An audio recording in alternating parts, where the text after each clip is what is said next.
¿Alguna vez te has preguntado cómo funciona una olla express? ¿Por qué la carne se cocina más rápido? ¿O qué tiene que ver la presión con todo esto? Bueno, pues la respuesta está en la termodinámica. Te lo explico. Para entenderlo hay que comprender un par de cosas primero. Lo primero es que hay que recordar que existen dos tipos de calor, al menos conceptualmente. Uno de ellos es el calor sensible, que es aquel que hace que la temperatura de una sustancia eleve su temperatura, pero que no cambie de fase. Y el otro es el calor latente, que es aquel que hace que la sustancia cambie de fase, pero que no cambie la temperatura. Para entenderlo mejor vamos a ver el siguiente diagrama, utilizando el agua como ejemplo. Aquí podemos ver lo siguiente, miren. Si nosotros vemos el agua en estado sólido, al aplicarle calor va a empezar a subir su temperatura, pero va a seguir siendo sólido. Cuando empieza a cambiar de estado de agregación y pasar a estado líquido, vemos que la temperatura ya no va a cambiar hasta que toda el agua sólida se haya convertido en líquido, entonces nuevamente se volverá a elevar la temperatura. Y va a suceder lo mismo cuando pase del estado líquido al estado gaseoso. Y bueno, volviendo a la cuestión inicial, ¿qué sucede en una olla? Vamos a ver primero el proceso en una olla normal.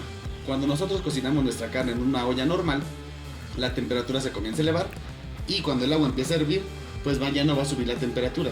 Y recordemos que el agua hierve a los 100 grados Celsius a nivel del mar. Entonces nuestra carne se va a estar cocinando a esa temperatura y por más tiempo que la dejemos esto no va a cambiar. Entonces, ¿qué pasa con la olla express?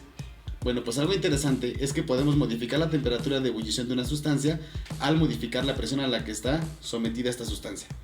Entonces vamos a ver ahora la siguiente gráfica. En esta gráfica podemos ver la relación entre la presión y la temperatura, además de los tres estados de agregación del agua.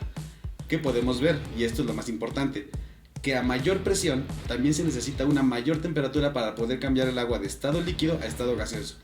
Es decir, a mayor presión, la temperatura de ebullición también es mayor. Y entonces, pues esta es la respuesta. En una olla express, ¿qué es lo que hacemos? Colocamos la tapa hermética, esto hace que la presión dentro de la olla se eleve y entonces la temperatura de ebullición va a ser mucho mayor que 100 grados. Con lo cual nuestra carne ya no se va a estar cocinando a 100 grados como en una olla normal, sino que ahora se estará cocinando a una temperatura mayor.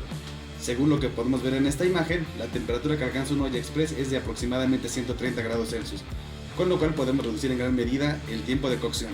Y bueno, pues ya sabes, si tienes más dudas, yo te lo explico.